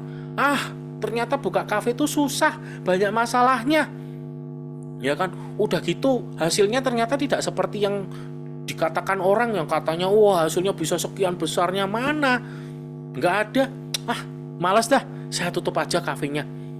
Apalagi katanya teman saya, daripada buka kafe, mendingan buka toko besi. Akhirnya apa yang terjadi? Kafenya dia tutup, dia buka toko besi. Kebetulan karena dia anak orang kaya, dia tinggal minta lagi sama bapaknya, Pak, aku mau sekarang mau buka toko besi. Ya, dan tidak lama kemudian juga ngomong hal yang sama. Ternyata buka toko besi itu banyak masalahnya. Hasilnya nggak seperti yang dijanjikan orang, nggak seperti yang diceritakan orang, susah dan segala macam. Dan katanya daripada buka toko besi, mendingan buka bisnis transportasi. Dan akhirnya toko besinya ditutup dan seterusnya dan seterusnya. Apa yang terjadi dengan teman saya yang pertama? Dia tahu ini adalah semua uang yang dia punya dan dia masih pinjam sama orang tuanya, mertuanya. Dia bilang apa? Aku harus berhasil. Karena kalau aku tidak berhasil, aku tidak punya muka untuk ngadep orang tuaku dan mertuaku. Aku harus sukses. Kalau enggak, gimana caranya aku bisa balikin utangku sama teman-temanku? Aku harus sukses. Aku tidak punya pilihan yang lain. Aku harus berhasil. Apapun masalahnya, dia terobos. Ketika dia punya masalah, dia punya kesulitan, dia cari solusinya apa. Dia usahakan terus. Ketika kafenya sepi, dia putar otak gimana caranya kafenya rame. Dia pasang iklan, dia pasang spanduk dan lain sebagainya. Apapun yang harus dia lakukan, dia lakukan. Dia usahakan sedemikian rupa sampai akhirnya hari ini, 10 tahun kemudian, kafenya rame. Apa beda teman saya yang pertama dan kedua? Itulah pertanyaannya. Sudahkah Anda bisa melihat sebagai sebuah bisnis? Karena di bisnis HDI hari ini kekuatan kita memang orang bisa join di HDI gratis, nggak pakai rupiah, ya kan? Anda tinggal join aja, nggak perlu bayar. Tetapi itu juga kelemahannya. Banyak orang ketika ngalami masalah, dia bilang apa? Bisnis HDI susah. Udahlah, aku berhenti aja. Nggak hadiah-hadian juga nggak apa-apa. Dia tinggalkan HDI-nya. Sama seperti teman saya yang kedua. Susah. Udahlah, nggak apa-apa, tutup aja. Ntar aku buka usaha yang lain, aku tinggal minta modal sama bapakku. Ya kan? Apa bedanya dengan mindset teman saya yang pertama? Dia bilang apa? Aku harus berhasil. Maka hal yang sama ya teman-teman. Kalau kita mau sukses di bisnis HDI, nomor 1, sudahkah Anda bisa melihat HDI sebagai sebuah bisnis? Yang artinya Anda punya semangat dan pola pikir yang sama seperti teman saya yang pertama. Saya harus berhasil. Saya harus sukses. Impian-impian saya harus tercapai. Itulah titik di mana Anda bisa melihat HDI sebagai sebuah bisnis.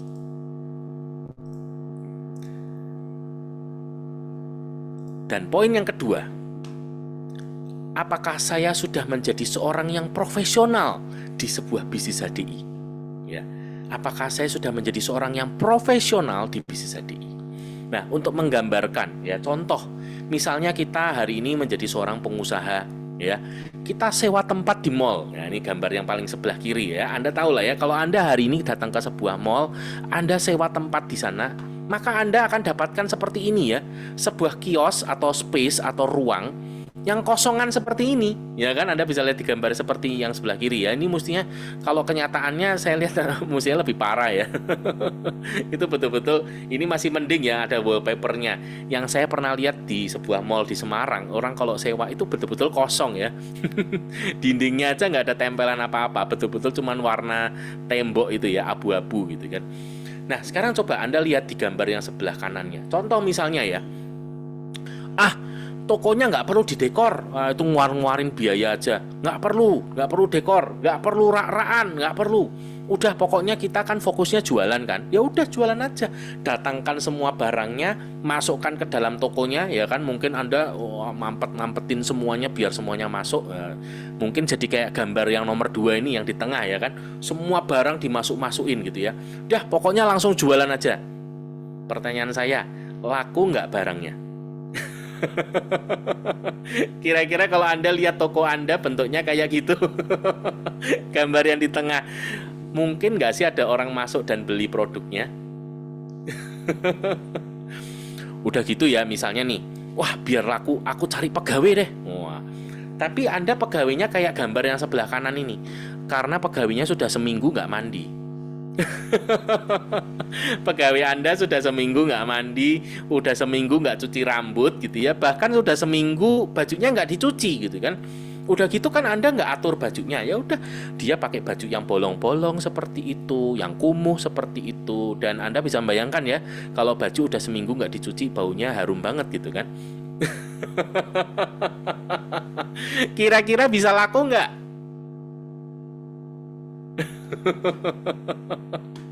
Nggak bisa kan ya?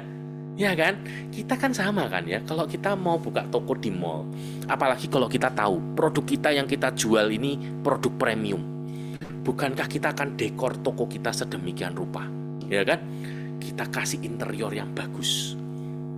Bahkan kita kita susun rak-rakan aja, itu kita betul-betul perhatikan bener kan? Ya kan? Karena saya dulu arsitek ya, itu kita melakukan survei loh. Kita tuh, jadi kalau contoh ya, orang tuh masuk ke toko, dia akan lihatnya ke kiri dulu apa ke kanan dulu. Itu disurvei loh. Oh ternyata misalnya ya, orang itu lihatnya ke kiri dulu. Oke, berarti produk apa yang akan saya pajang di sisi sebelah kiri. Terus kita survei lagi, itu sirkulasi orang itu akan berjalannya bagaimana, ya sirkulasinya seperti apa, sehingga produk-produk seperti apa yang akan kita taruh itu semuanya didesain sedemikian rupa, nggak ditaruh-taruh sembarangan, enggak, semuanya didesain dengan khusus, ya. Terus kalau kita punya pegawai, bukankah kita juga akan mentraining pegawai kita sedemikian rupa, cara berdirinya, bajunya, penampilannya, ya kan? Kalau wanita mungkin standar make up-nya, ya kan? Karena jangan sampai polosan, sampai kelihatan pucet, atau mungkin terlalu menor gitu kayak pemain lenong gitu kan. Rambutnya kalau panjang mesti diapain gitu ya, kalau pendek diapain, bagaimana dengan warnanya, boleh nggak warna pelangi dan seterusnya. Kita atur semuanya sedemikian rupa, ya kan? Cara greetingnya gitu ya, ketika ada calon pelanggan masuk mungkin dengan senyum gitu kan, selamat datang, ada yang bisa saya bantu gitu ya, senyumnya, intonasinya, nada suaranya, semuanya didesain sedemikian rupa. Itulah profesionalisme. Bukankah hal yang sama? Maka setelah yang pertama, kita bisa melihat HDI sebagai sebuah bisnis, maka seyogyanya yang kedua, kita juga bisa menjadi seorang yang profesional. Menjadi seorang yang profesional di bisnis HDI itu yang seperti apa toh Pak? Rumusnya adalah PKL. Apa itu PKL? Yang pertama, pahami pengetahuannya. Ya, pahami pengetahuannya. Ada pengetahuannya yang kita perlu pahami, kita perlu pelajari. Ya, ada training-training yang kita perlu ikuti, ada buku-buku yang perlu kita baca, ada pertemuan-pertemuan yang perlu kita ikuti. Ya, pertemuan apa yang paling penting, Pak? Pertemuan yang tidak Anda hadiri. Oke, artinya pertemuannya penting ya. Kenapa? Karena Anda tidak akan pernah tahu Anda dapat apa, gitu ya. Yang penting Anda tahu caranya. Ya, kalau Anda datang ke sebuah pertemuan, datanglah dengan gelas yang kosong supaya Anda bisa siap untuk terima yang baru. Yang kedua, K. K itu artinya adalah kuasai kemampuannya. Ya, ada kemampuan yang kita harus lakukan gitu ya. Dan kuncinya adalah jam terbang. Pertama-tama kita belajar, kemudian kita latih sedemikian rupa. Ya, Pak, itu Pak, saya nggak bakat. No. Kita nggak bicara tentang bakat sebetulnya. Kita semua bicara tentang sesuatu yang dilatih. Coba saya mau tanya di sini, siapa yang bisa jalan? Siapa yang bisa berlari? Siapa yang bisa berdiri? Ayo, coba. Anda boleh tulis di kolom chat, siapa yang bisa jalan? Siapa yang bisa berlari? Siapa yang bisa berdiri?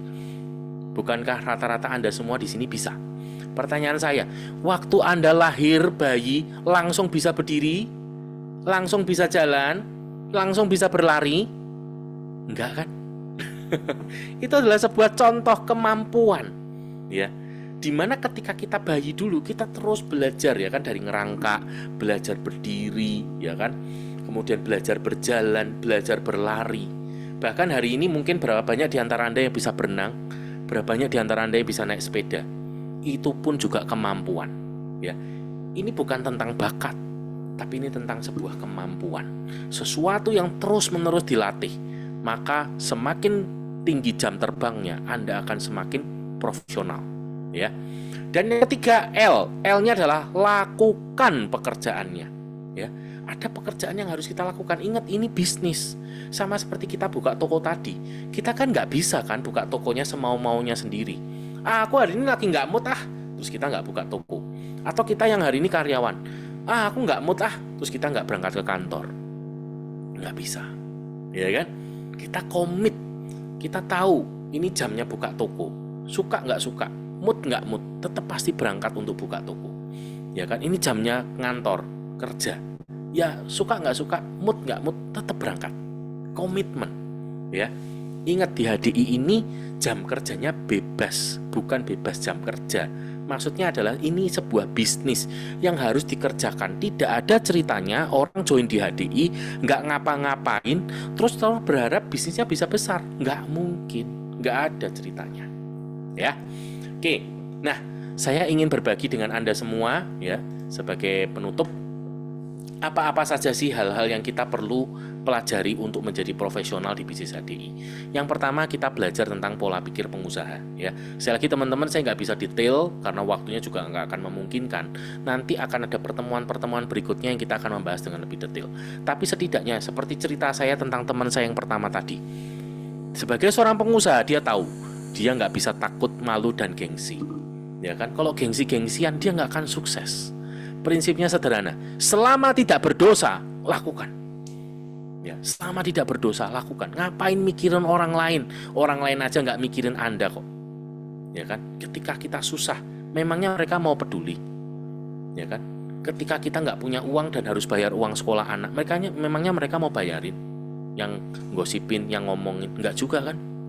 Ya udah, ngapain mikirin orang lain? Siapa yang harus bertanggung jawab atas diri kita sendiri, atas hidup kita? Kita sendiri. Yang kedua, positive thinking, ya. Apapun kejadiannya, coba lihat dari sisi yang positif, ya. Percayalah, Tuhan punya rencana yang indah. Apapun agama dan kepercayaannya. Saya berbicara tentang Tuhan yang universal, Tuhan pencipta langit dan bumi, yang berkuasa atas alam semesta. Percayalah, Dia selalu punya rencana yang terindah untuk setiap kita, Anda dan saya. Seringkali kita yang memaksa. Padahal kalau kita mau coba membayangkan Tuhan yang begitu besar, ya kan, dibandingkan otak kita yang begitu kecil, tapi kita kepengen memahami rencana Tuhan. Bukankah itu absurd banget, ya kan? Maka daripada kita mencoba memahami Tuhan yang sulit sekali kita pahami, bukankah lebih baik kita percaya kepadanya, ya kan? Cukup dengan berkata, Tuhan, apapun yang jadi rencana dan kehendak-Mu di dalam hidupku dan keluargaku, jadi. Antusias, karena ini adalah bisnis kita sendiri. HDI adalah bisnis saya sendiri. Saya yang harus berhasil, ya. Bukan karena upline saya, bukan karena downline saya, bukan karena konsumen saya. Saya harus berhasil, ya. Jadikan setiap kesulitan itu motivasi untuk Anda harus lebih baik lagi, ya. Bisa tidak bisa, harus bisa. Saya mengutip kata-katanya Rocky Balboa, ini bagus banget, ya. It ain't about how hard you hit, it's about how hard you can get hit and keep moving forward. Ini bukan tentang seberapa kamu dipukul, seberapa keras kamu dipukul. Ini tentang seberapa keras kamu dipukul. Tadi yang pertama, ya. Ini bukan tentang seberapa keras kamu dapat memukul. Ini tentang seberapa keras kamu dapat dipukul dan terus maju. Ya, inilah kehidupan. Ya, kita nggak ada namanya. Coba sekarang saya mau tahu di ruangan ini deh, Anda bisa lihat berapa banyak di antara teman-teman yang semua hadir di ruangan ini yang merasa tidak punya masalah. Berapa banyak di antara Anda yang ada di ruangan ini yang merasa tidak punya masalah di dalam hidupnya, apapun itu masalahnya? Ada? Ada yang merasa tidak punya masalah? Nggak ada, ya. Semua pasti punya masalah. Di sini Anda bisa langsung tahu, yang punya masalah bukan cuma saya, yang punya masalah bukan cuma kita aja. Ya, ternyata orang lain juga semuanya punya masalah, itu ya. Jadi, ayo, it's about how hard you can get hit and keep moving forward. Terus maju, jangan pernah menyerah. Kemudian yang kedua, belajar tentang manajemen keuangan. Ya, kita pisahkan yang namanya investasi dan biaya. Jangan dicampur aduk karena ini dua hal yang berbeda. Ya, pertama-tama kita investasi ke diri sendiri. Ya, ini terutama buat Anda yang sudah mulai jalan dan sudah mulai terima bonus. Ingat, bonusnya jangan dihabis-habisin. Ya, kita mulai belajar sebagai pengusaha. Yang pertama, berinvestasi. Dan ingat, yang paling penting nomor satu, investasi ke diri sendiri, leher ke atas. Ya, investasi yang terpenting itu adalah investasi ke diri sendiri, leher ke atas. Ya, yaitu dengan terus menambah pengetahuan, kemampuan, gitu ya. Terus jadi orang yang teachable, mau belajar, mau diajar, mau mengajar. Investasikan waktu, ya. Bersedia menunda kesenangan hari ini ketika kita merintis bisnis kita, tunda dulu, ya. Karena hari ini kita semua punya pertanyaan. Main dulu, baru bayar kemudian, atau bayar dulu, baru main kemudian. Ingat, kita itu hanya bisa memanen apa yang kita tanam. Jadi kalau kita nggak pernah nanam, maka kita nggak akan pernah panen apa-apa, gitu ya. Jadi kita tanam dulu. Kita hari ini investasi dulu, investasi ke diri sendiri, investasi waktu. Nah, dan juga perhatikan dengan biaya, ya. Jangan sampai nggak punya biaya. Wah, ini bahaya. Nah, biaya sendiri itu ada dua, biaya tetap dan biaya tidak tetap. Biaya tetap itu biaya yang melekat, ya.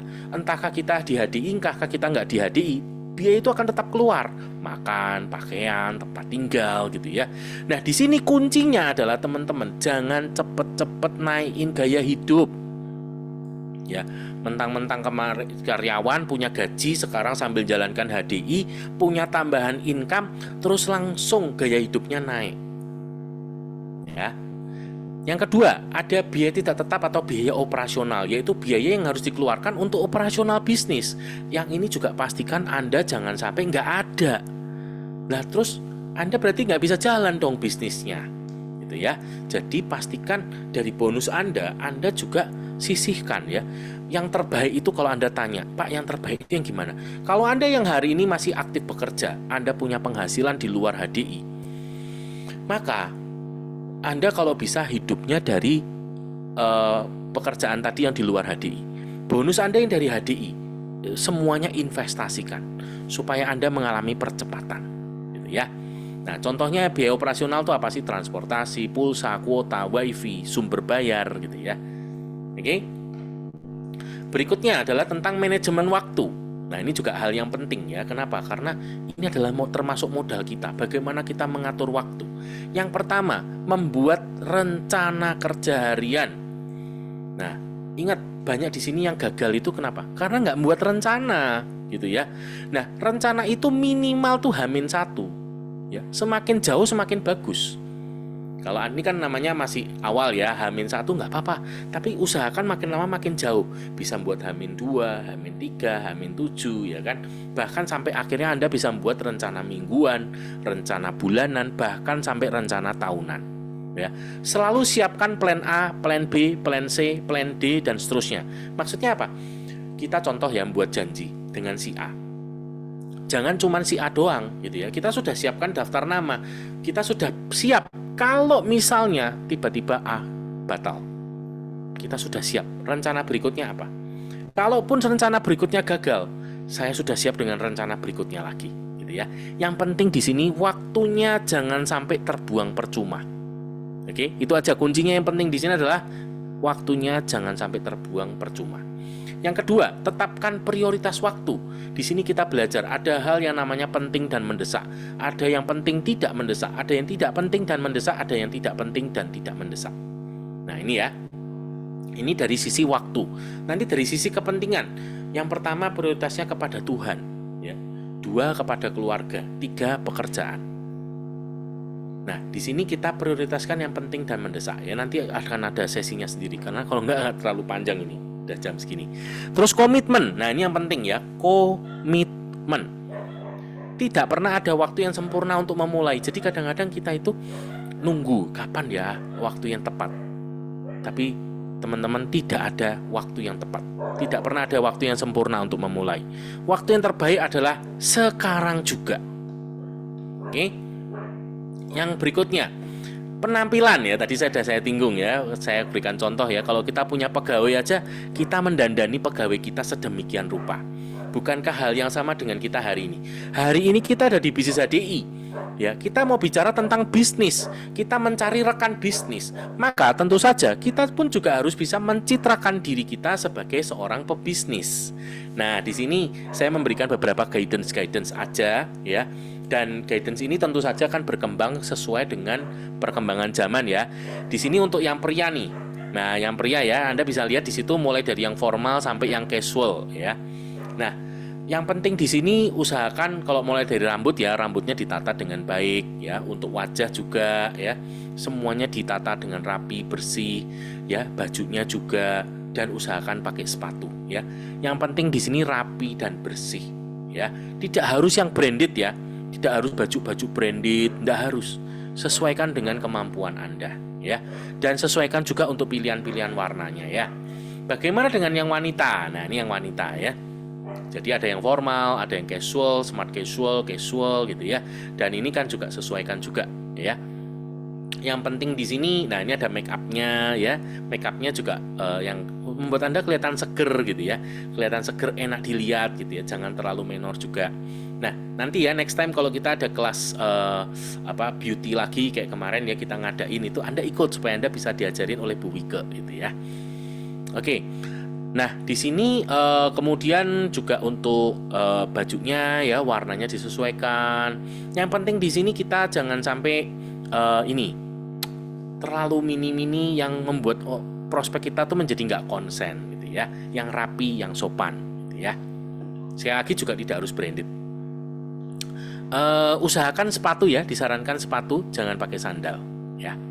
Oke, next berikutnya peralatan ya, peralatan. Nah, peralatan ini yang pertama yang penting kartu nama ya, kartu nama. Kemudian tas kerja ya, pakailah tas kerja. Jangan pakai kantong plastik ya, tolong. Karena sekali lagi loh, ingat kita tuh mencitrakan diri kita sebagai pengusaha ya, pebisnis. Jangan pakai kantong plastik ya. Please. Yang HDI juga ya, jangan pakai tas panbon. Tas panbonnya HDI. Usahakan ada tas kerja lah ya. Terus kertas HVS bawa ya, supaya kalau Anda butuh coret-coret Anda siap. Nah, ini saran ya, ini himbauan karena saya ngelihat hari ini tuh perkembangan zaman itu kan cepat sekali. Saya himbau Anda investasikanlah tablet ya, minimal 10 inch untuk presentasi. Ya, Pak, saya belum mampu. Oke, Anda kerjakan dulu bisnisnya, jadikan ini impian awal Anda ya. Begitu Anda mulai terima bonus, sisihkan, Anda segera beli tabletnya untuk Anda bisa pakai kerja ya. Bagi Anda yang belum bisa punya tablet ya, Anda bisa untuk presentasi Anda bisa print lah ya, Anda buat press tool. Kalau pakai HP saya nggak terlalu rekomen, tapi kalau kepaksa ya sudah, bukan apa-apa karena kalau HP kan nanti layarnya terlalu kecil gitu ya. Jadi Anda print lah. Kalau tablet ini kan lebih gede, makanya minimal 10 inch gitu ya. Terus ada sampel produk untuk trial itu akan lebih baik ya. Ada sampel produk. Kemudian Anda siapkan juga untuk infopack dan digital infopack ya. Oke. Dan terakhir penutup dari saya ya, kita belajar tentang yang namanya hukum probabilitas. Gini loh teman-teman, terutama Anda yang baru ya. Anda seringkali berpikir seperti saya dulu ketika baru ya. Ketemu orang satu tuh langsung harus closing. Ya, ketemu orang 5 tuh pikirnya semua orang 5 itu harus closing semua. Ketemu orang 10 itu juga harus closing semua gitu ya. Padahal teman-teman ternyata kenyataannya tuh nggak ada yang seperti itu. Dulu saya pikir apa jangan-jangan sayanya nggak cocok gitu ya di HDI ya. Kenapa saya ketemu orang 5 kok nggak ada yang beli gitu ya. Dulu saya pikir gitu. Ternyata saya yang salah. Ternyata di bisnis apapun semuanya itu menggunakan yang namanya probabilitas atau hukum 80-20. Contoh, kalau kita prospek 100 orang dan hanya 20 orang yang bisa dihubungi, itu sudah wajar loh dan sudah bagus juga gitu ya. Jadi nggak perlu down, nggak perlu kecil hati, nggak perlu putus asa. Wajar aja.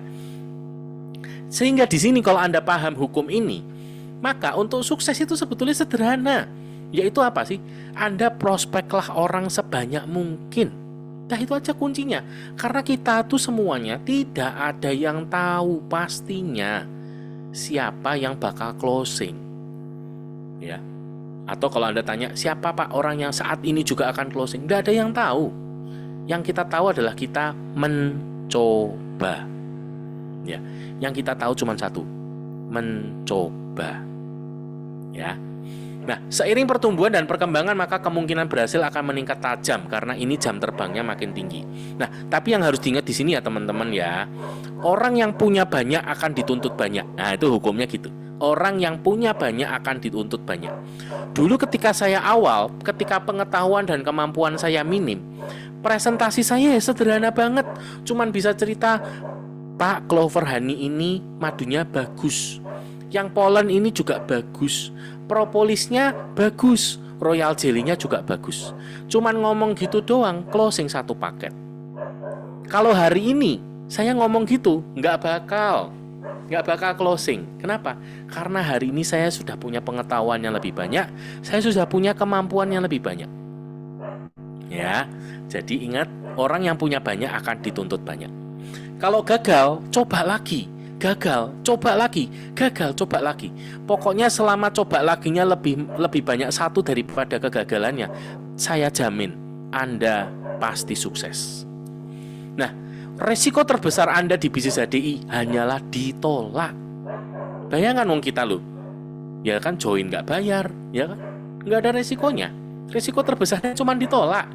Dan ditolak itu bukan berarti akan selama-lamanya ya. Kemarin ya beberapa teman saya tunjukin. Saya itu loh prospek teman SMP. Saya pertama kali kontak dia itu tanggal 7 Februari 2022. Ya. Kapan orang itu respon? 30 Agustus 2024. Ya, enggak apa-apa. Coba lagi. Tidak ada orang gagal di HDI, yang ada hanyalah orang yang berhenti terlalu cepat. Ya, kayak tadi ya yang saya cerita ya, saya prospek teman SMP saya itu loh. 2 tahun kemudian orangnya baru mau. Oke, jadi ya jangan cepat putus asa ya. Nah, di sini seperti gambar yang di sebelah kanan, Anda bisa bayangkan seperti kalau Anda main kartu remi, ada 52 kartu.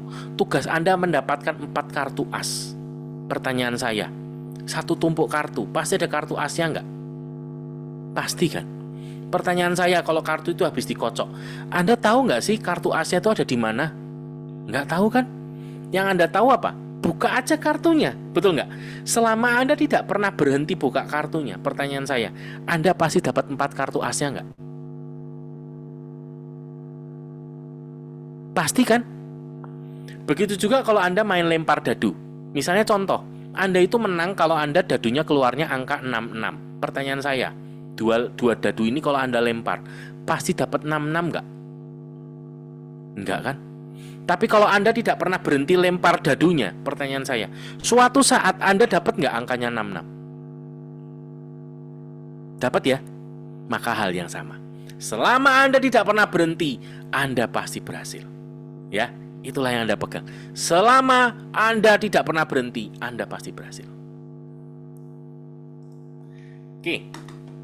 Nah, sebagai penutup, saya ingin cerita ya, seperti gambar ini. Ini ceritanya ada kakek nenek nih yang hidup di sebuah desa. Kakek nenek ini punya seekor sapi. Nah, ini sapinya yang di bawah nih ya. Nah, ini sapinya, ini kesenangannya Bu Lisa.